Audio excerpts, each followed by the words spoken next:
কোরআন শরীফে একটা আয়াত আছে, সাংঘাতিক গলি যাচ্ছে আয়াত। আমার এটা বেশি মনে হয়, আমি অনেকবার বলছি।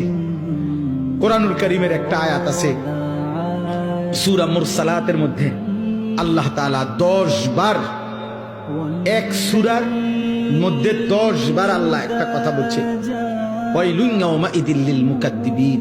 আল্লাহ বলে মিথ্যাবাদী নাফরমানদের জন্য সেদিন জাহান্নাম, জাহান্নাম, জাহান্নাম, জাহান্নাম, জাহান্নাম, জাহান্নাম, এভাবে 10 বার এক সূরার মধ্যে আল্লাহ বলছে। বলার পর শেষ, এই সূরার শেষ আয়াতটা আল্লাহ তাআলা একটা কথা বলছে, বান্দা ফাবিআইয়ি হাদিসিন বা'দাহু ইউমিনুন। আমার বান্দা, আমি আর কতবার বললে তুমি বিশ্বাস করবে? বুঝেননি? আমি আর কতবার বললে তুমি মানবা? আমার কথা আমি আর কতবার বলতাম?